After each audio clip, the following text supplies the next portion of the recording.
Hello and welcome to the Lumen Project. I'm Dr. Helene, clinical psychologist. Today we're meeting Celine Fontaine, personal and professional development coach and breathwork facilitator.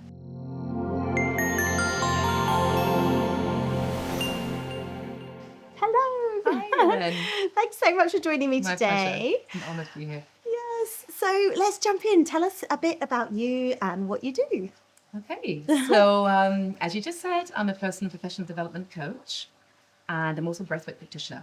And I do a lot of my work in the corporate space, also have some private clients, a little bit of both.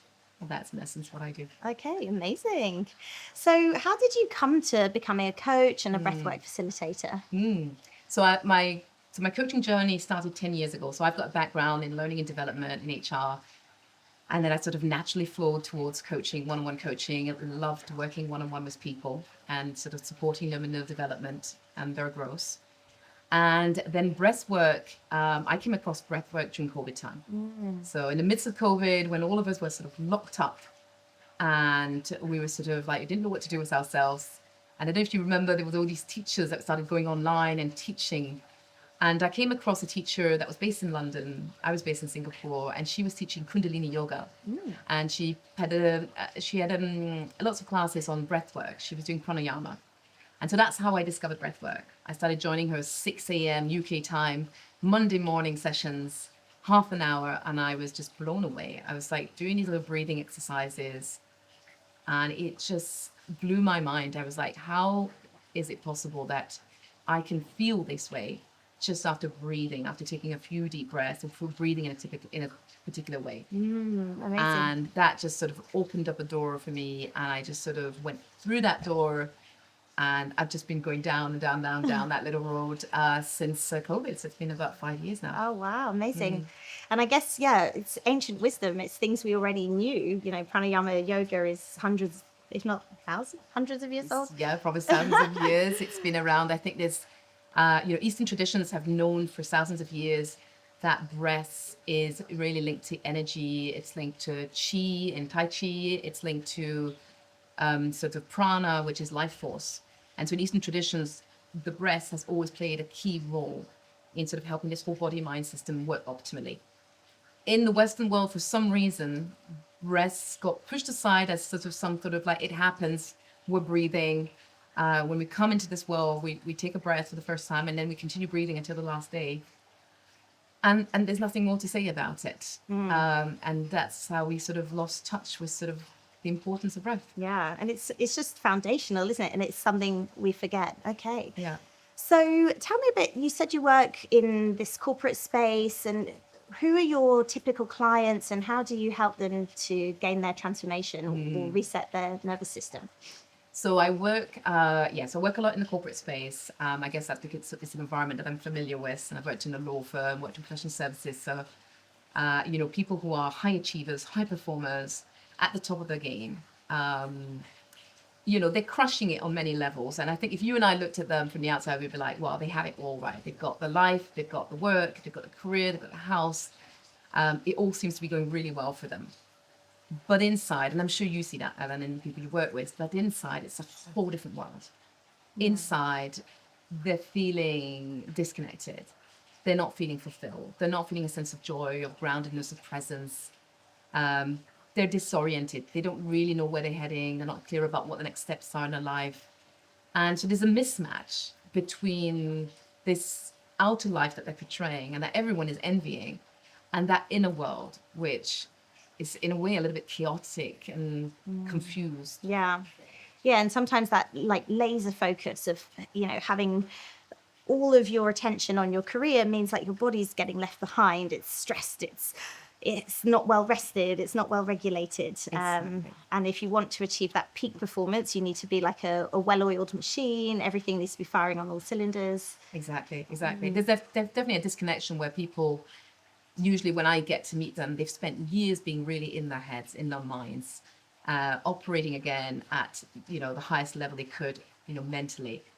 But as you just said there, they've neglected, they've sort of disconnected from that other part of themselves. Yeah. And when they've felt strong emotions, they've sort of pushed them away, they've repressed them, or they ran away on holidays and retreats to sort of forget about them, or they turn towards substances like alcohol, medication, drugs, whatever you want to sort of ease the suffering or the aches when they come on.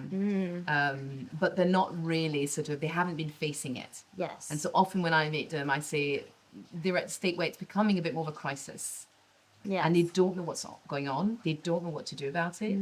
They can't really explain it, but they need support. Yeah, yeah. And so through your work, have they then been able to reach new kind of levels of personal emancipation, of I don't know, mental freedom? I don't know how you'd put it. Yeah, I think it's going to be different for everyone, because I think we're after different things. Yes. In general, I'd say the aim is to get them to a point where they're reestablishing a sense of well-being. Yeah. Right? I realize every day that people don't even know what well-being means anymore. They're saying that because they're going to the gym, they're going to do Pilates, they're doing marathons, they must be in a state of well-being, but they've actually forgotten what it feels like to be, not to do, but to be in a state of well-being.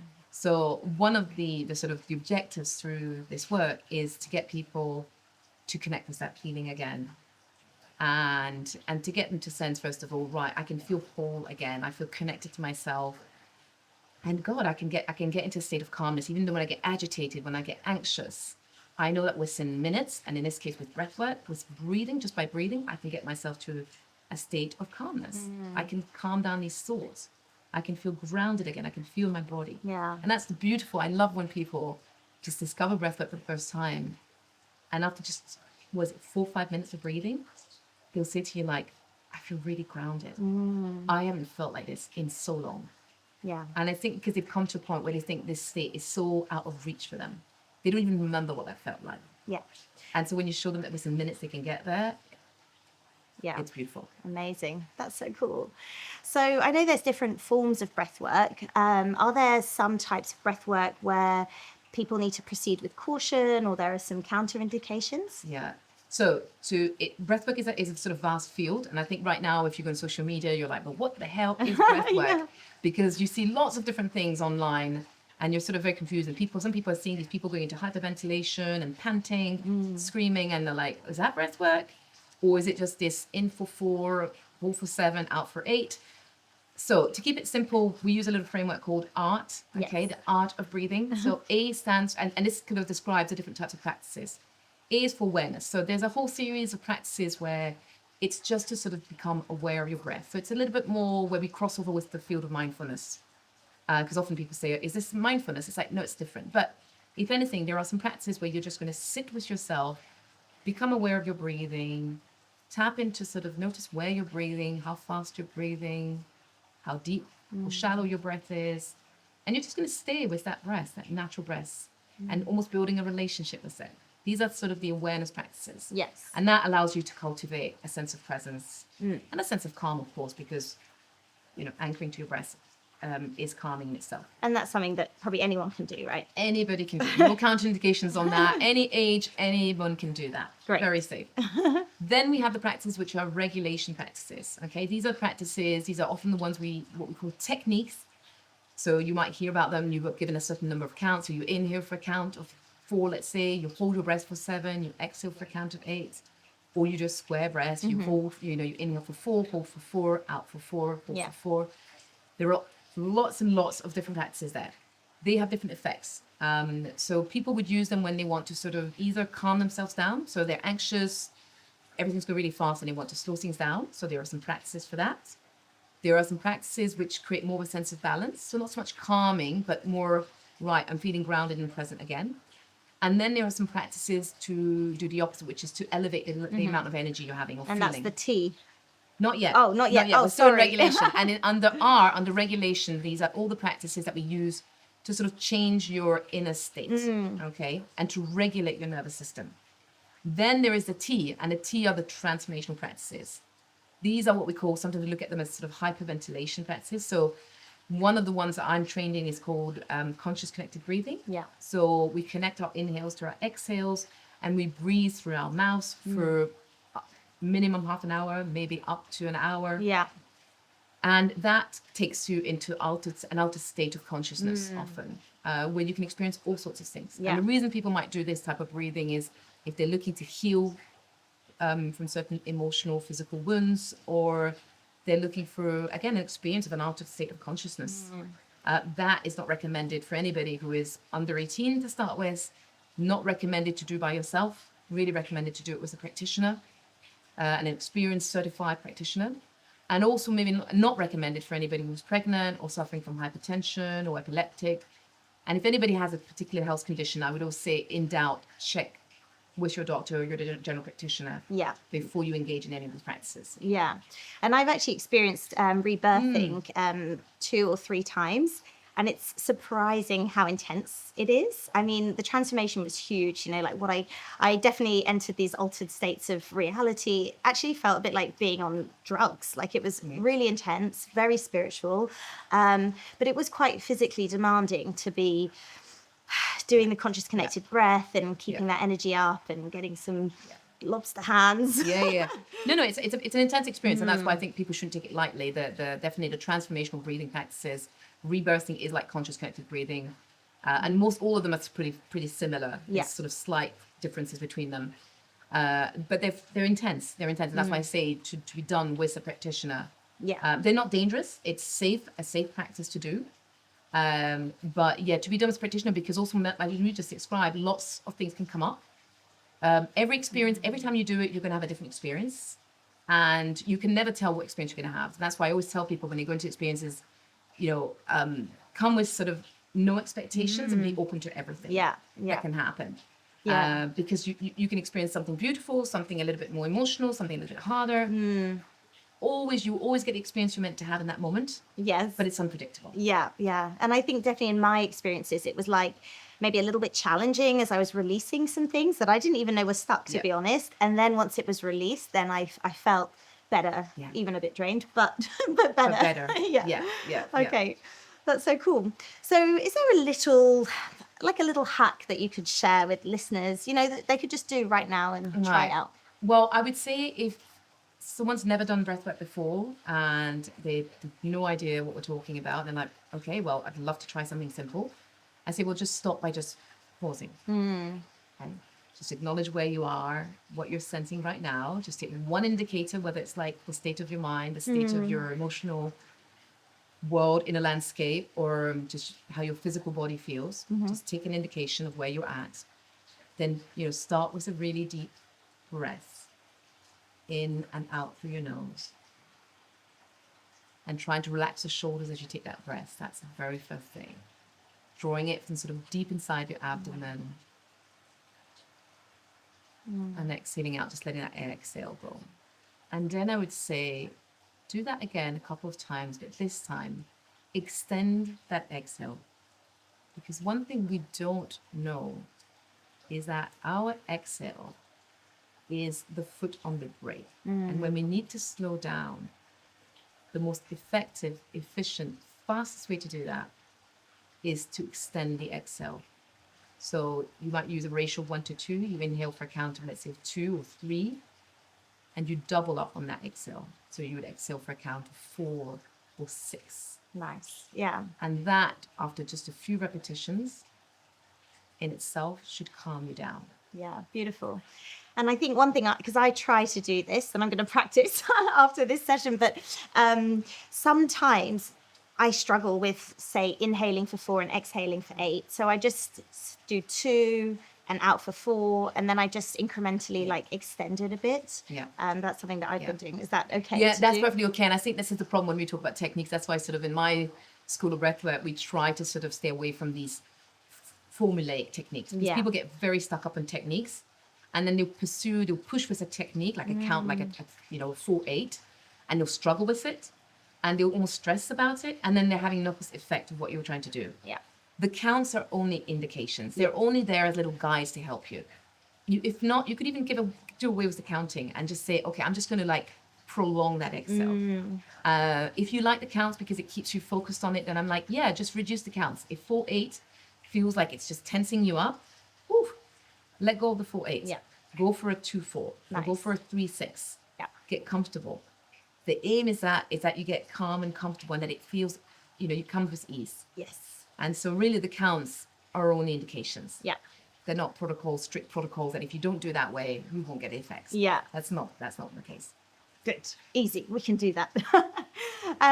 So yeah, what's next for you? What is the change that you want to see in the world? Your mission? Well, my mission is to see, I'd like to see more well-being around in the world. I think that I'm finding it really hard these days to look at the world and to see how many people are suffering, even living very comfortable lives nowadays, and yet suffering on a sort of emotional, psychological level. And they don't have to. And so my deepest desire and dream for the world is that we can thrive, that we can be well, feel good. And the reason is not just because it's nice to have people feeling good, it's because I do believe that the best of humanity comes out when we're well, when we are in a state of well-being. And if anything, I've got 2 children. I want my children to be in a world filled with people that are experiencing well-being, and therefore giving the very best as human beings. And I know from what I've seen in this world that when people are at their best, they do amazing things. Yes. Yeah, I love that.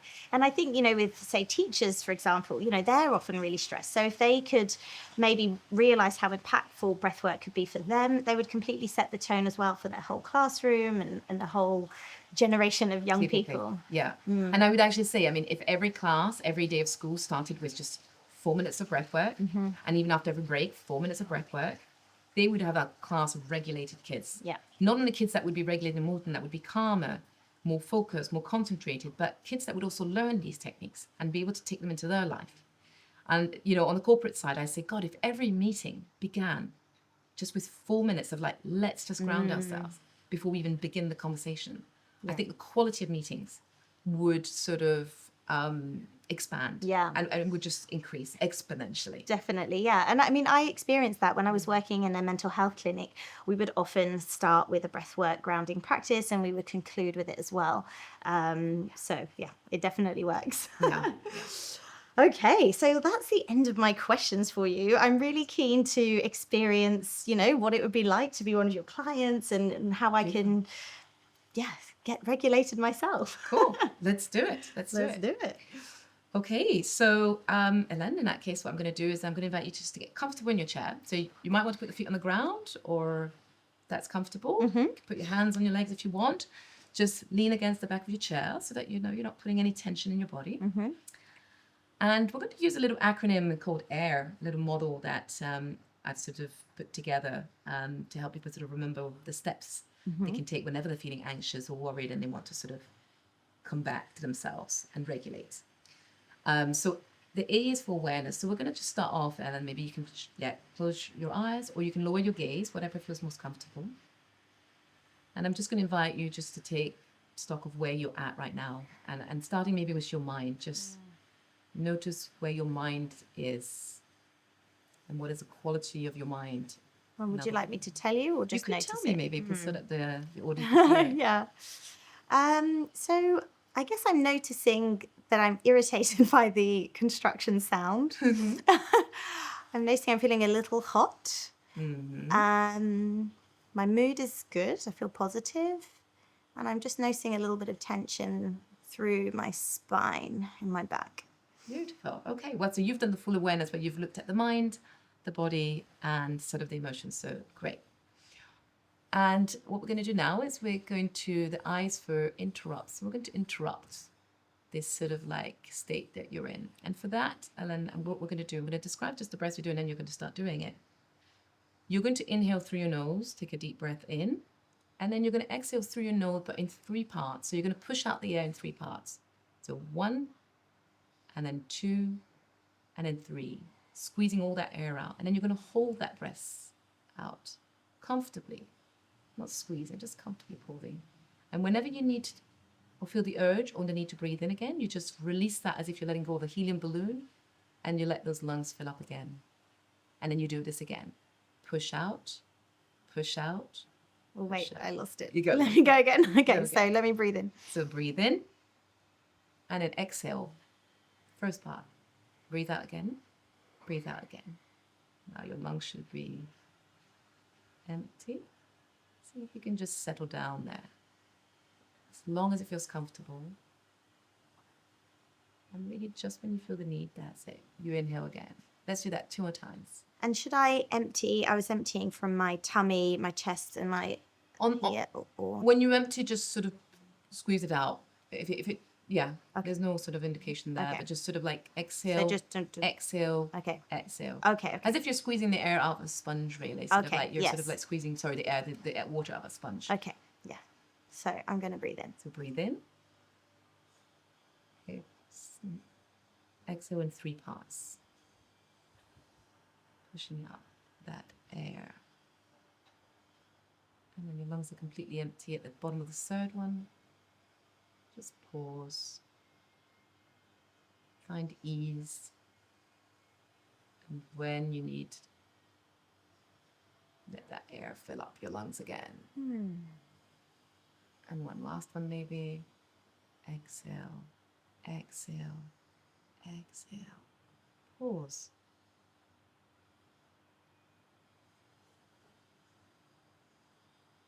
And whenever you need, you can inhale again.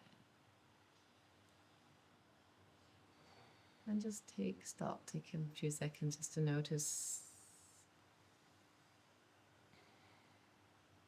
how you feel. Check back in with yourself. What's all these signs and cues that you had before you started? See if anything has shifted. I definitely feel more relaxed in my body.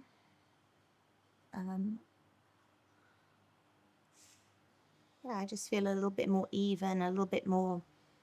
I feel like my breathing is more efficient now. Yeah. A little bit calmer. Like I'm still noticing the noise, but my relationship to the noise is different, I'd say. So that was just an interruption. Yeah. Right? That's not a regulation yet. When we're interrupting the spin, what was spinning inside you, Yeah. like putting a little sort of like stick in the wheel Yes. to interrupt it. Yeah. Now we're going to do a practice where we're going to extend those exhales to sort of bring the whole nervous system into a state of regulation and calm. Nice. Okay? Okay. So we're going to do a very simple practice here. We're going to do it in and out through our nose because the nose allows us to slow down the breath. We're going to breathe in and then just out. Just take a normal breath for the moment. And bit by bit, we're going to extend those exhales, but just gradually. So just breathe normally. Let the inhale feel very natural. And then on the exhales, just very progressively, just very gently, very gradually extend those exhales. No holding of the breath. We're inhaling in. And as we were saying earlier, you can try and extend those exhales so that they're sort of almost twice as long as your inhales. So if your inhales are for a count of 2 or 3, you would exhale for a count of either 4 or 6. And you can just do that for another minute. Slowing down those exhales. Feeling that body move with the breath. And giving the breath just enough time to sort of settle into this pattern. Time so it can follow your guidance. Not forcing it.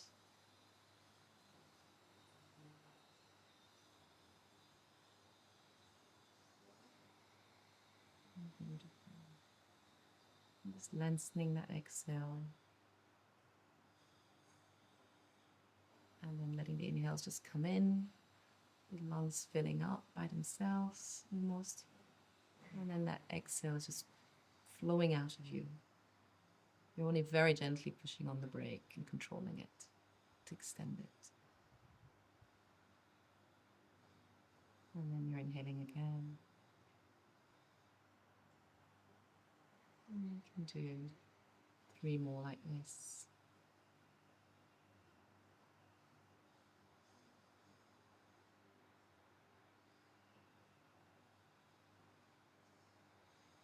And so most people would probably start off with a count of in for 3 and out for 6.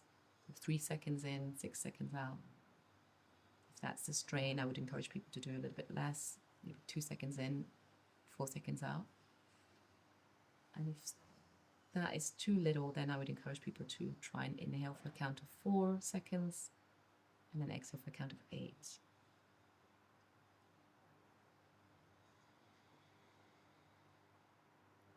And then you can always add a little pause at the top of your inhale if you want to accentuate the state of calmness.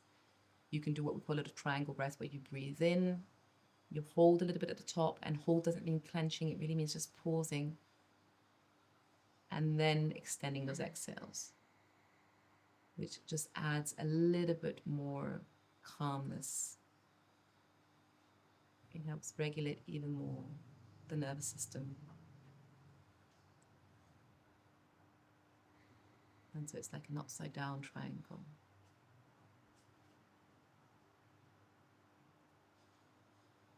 And then you can release that and let the breath come back to its natural rhythm.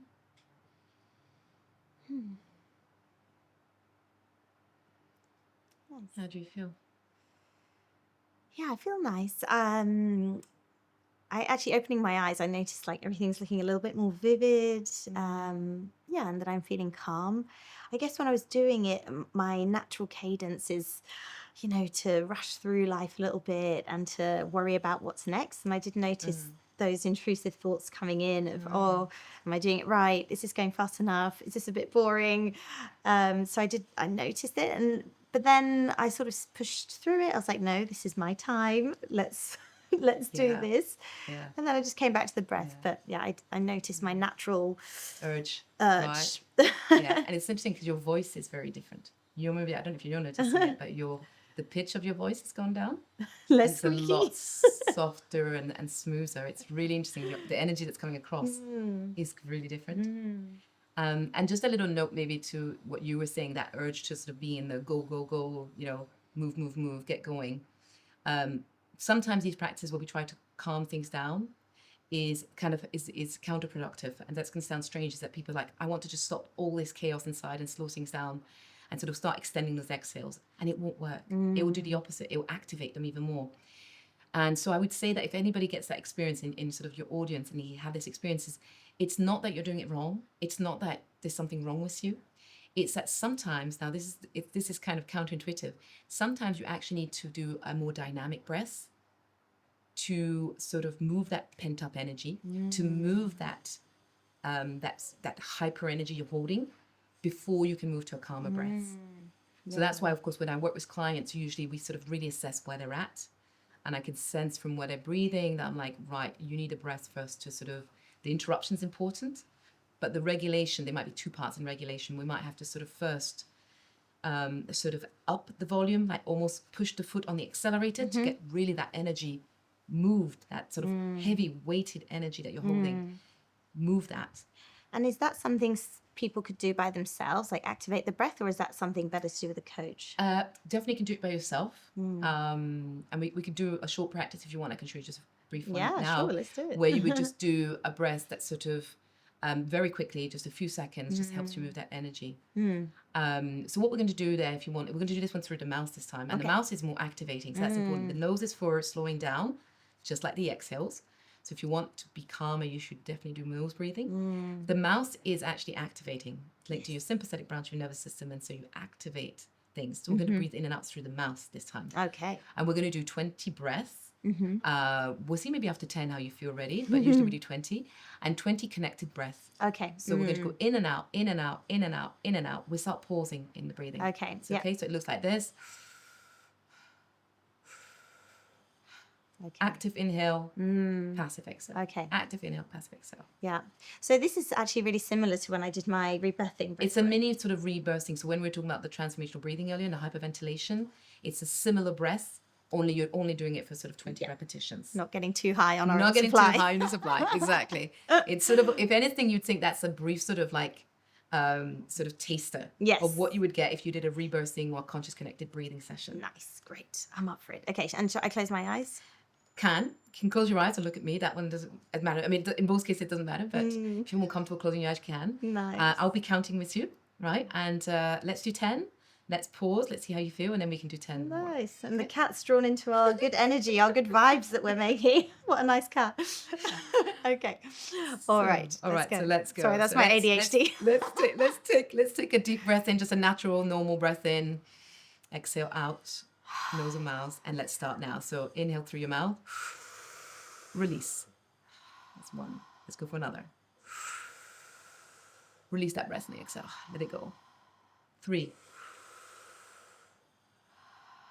4, 5. Okay, 6. Really let go on that breath out. 7, 8, 9, and 10. Release that breathing pattern. Just settle. Sense what's happening. Feeling high. You might feel the buzz. You might feel this sort of energy moving inside you.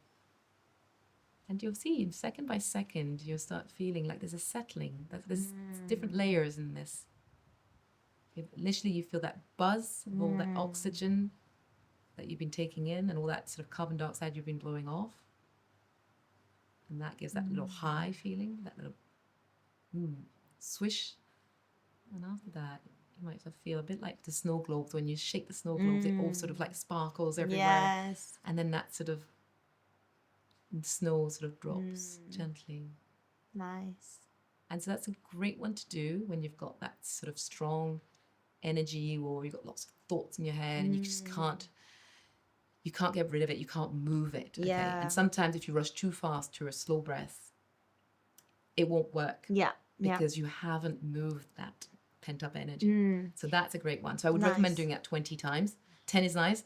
20 sort of is Okay, nice. really makes a difference. Okay. And so what about if I am in a low energy state, but I need to G myself up? Could I use this breath So as well? typically you could use that, right? You could definitely do that. You could sort of, whether you're at the office or at home and you're feeling a little bit lethargic, you're feeling a bit like, nah, I can't get myself out, really lacking energy. Definitely you could sit down. Just make sure that you're comfortable and you're safe, that you know, if ever you get a bit dizzy, that you don't fall over. So I definitely don't recommend doing it in any water, either way. Very important not to do any of these breathing practices near water or in water. I love to do it sort of sitting down on my yoga mat because I love to do it and then I lie down. And whether you put music on or not, and it's this beautiful tingling feeling. Yes. So yes, you can definitely do a 20 connected breath. In general, the principle is simple, as I said earlier. Just, do longer inhales. If you want something simpler, just long inhales, shorter exhales. So the opposite of what we did earlier. In and out through the mouth is more activating. So if you do a,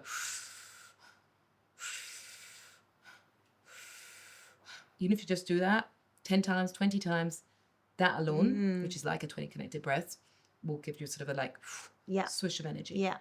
And I do feel that swish of energy. And I think, so sometimes with ADHD, if I need that focus, I might think, I'll pop a Ritalin and get that focus. But actually, this feels like a really natural way just to maybe sharpen my mind, and much better than taking medicine. Right? Yeah. And that's, I think, the thing that this is what I really want people to understand. What I've experienced and discovered, I've thought fascinating, is we have this control over our nervous system. Our nervous system is sort of this gateway into our inner world. Yeah. Okay, the nervous system is running through us. It's sending messages up and down, down and up, and right to left, and we think this nervous system is sort of out of control. Like things happen to us and nervous system sort of goes into a state and that's it. Now I can only take medication or ignore it and wait for it to pass. But that's not true. We actually do have ways to communicate to that nervous system. Yeah. And one of the most effective, efficient ways to talk to that nervous system is the breath. Yes. The breath is like a language. Yes. It's like the language of the nervous system. And if you can speak breath language through breath work, then you can speak to that nervous system. And that allows you to, in a way, take control, or at least work with your nervous system and give it signs, tell it what you want it to do. And I think it's not surprising that sometimes our nervous system gets haywired because we neglect it. We hold our breath. I know with the conscious connected breath, something I learned, and maybe this is wrong, but we actually don't really have thoughts if we're doing a conscious connected breath. It's sort of at the bottom of the exhale or the top of the inhale that we might worry. And sometimes if we're holding our breath, that's a time for more worries. I've never heard about that, so I'm not saying that's not right. I've not heard about that. When we're doing 20 connected breaths and we're doing this breathing, what we're doing is we are obviously offloading a lot of carbon dioxide. We're taking in quite a lot of oxygen. But we're essentially, to keep it really simple, we're changing the flow of oxygen in our blood. And we are basically shutting off this front part of the brain. The prefrontal cortex is getting less oxygen in it. And that can sound really scary and dangerous, but ultimately it means that the blood flow is changing, the oxygen being sent different places, and that allows us to access what's sort of behind our consciousness. Nice. So I don't know about where the worry sits in the breath. I know in general that if you want to sort of work with the breath, if you use your breath, you can sort of calm down, sort of send a signal to the nervous system that everything is fine. And ultimately, this is what people need to understand, is when you're breathing calmly, this part of the body is getting a signal that everything is safe, because we never breathe calmly when we're in danger or when we're stressed. But if you start breathing calmly, that you get a signal in the body that says, okay, everything is safe and calm. And that shoots a message up to your brain that says everything's calm down. Yes. And that's why the thinking calms down. That's why the Yes. thoughts calm down. And it's because everything the slows body down. is telling the brain there is nothing to worry about. Yeah. Even though the brain was saying there's a lot to worry about, the body's saying that's not true. Yes. Everything is good down here. Yeah. You Yeah. can switch that overthinking off. Yeah. Interesting. And there's a lot of links to panic attacks, I'm thinking, because some people come to me with panic attacks and they're like, oh, teach me breathing techniques, but they're often trying to do that in the height of a panic attack. And I'm like, that's probably not the best time. So just training your mind and body to work together when you're feeling calm, then that should hopefully offset a panic attack starting. Because from my experience, people have a panic attack when they start hyperventilating, something goes awry in their body, and then they're like, I'm dying, and it makes everything worse. It's a vicious cycle, And it's a really important point with breathwork, is that people come in and we experience breathwork once and they're like, okay, great, I've got that now. It's great, that can work, that will work, as in the moment you will get an immediate experience of breathwork and the effects of breathwork, which is great with breathwork, because you don't have to have hours of training before you get the results. You will get instant results from breathwork, because you're changing your breath, you're changing your biology and your inner chemistry, and therefore you'll get the effects of it. What people sort of lose sight of is, yes, if you're prone to panic attacks, don't expect it to come to you in the moment if you haven't trained yourself up. So like anything, it's a bit like CPR, right? You might learn CPR one day. When something happens, you won't know how to do CPR unless you've practiced and sort of memorized it and done it over and over again, that you know what to do in the moment. Yeah. Breathwork is similar. If you've learned breathwork, my invitation is you don't need to do half an hour breathwork a day, even if it's just a minute. Yes. Or when you grab your coffee, you take that deep breath, you slow down the exhale, it will become automatic. Yeah. And then, as you just said, when you will feel the onset of a panic attack, which doesn't just go straight into panic attack, you know that it probably starts with I start worrying. And for some people, then if they don't have the tools, they get into panic stage and they panic about the panic attack, right? And that's what sort of creates a panic attack. But if you know how to use the breath and you've practiced over and over again so many times, it will one day become automatically. So you will start feeling your breaths speeding up and you'll be like, right, the breath by itself will almost regulate. But before that becomes automatic, you'll feel, if you've practiced it many times, you'll notice your breath changing. And as soon as it changes, you'll pick it up. And then you will sort of like naturally, very easily know, for example, that you need to extend those exhales. Yeah. Right. That you need to sit down, take a deep breath in, and slow down the exhale and do that for 4 or 5 minutes. Yeah. Yeah. Right? And that's going to be my challenge, because although I know about all the theory and, I've learned about some of these things, I'm not very consistent. So I have committed that I'm going to do a little video diary, and I'm going to do it every day, and then see what the differences are. Beautiful. Great. Sounds amazing. So is there anything else that you want to share? I think just a reminder, just to mention that I think it's so simple. I think that's what I discovered through breathwork. And it was hard for me to get around to it, because I think that, I've grown up in a culture that says, things have to be complicated to be effective and to be good, make it complicated. And breathwork has taught me, or the breath has taught me, that it doesn't have to be. That sometimes the simplest things are the most effective things. Our world has made things complicated. It's made a sense that, we need these incredible remedies and solutions to help us with what we're facing. But actually, it's just here. Yeah. It's just underneath our nose. Like, literally, the expression is right. It's just underneath your nose. And it's if we just knew that, if we just took time to understand that the human body is extraordinary. Human beings are extraordinary. And we have so much that we're able to do. And we don't know that. No one's taught us that. So I think it's just this, it doesn't have to be complicated. What you're experiencing now, maybe it's hard. But maybe the answer is very simple. Yeah. Oh, I love that. Mm. Well, thank you so much. Thank you for helping me to feel more zen and for getting me on the start of my breathwork journey. That Thank was you very much, wonderful. Helene. Thank It was you. lovely being here. Thanks.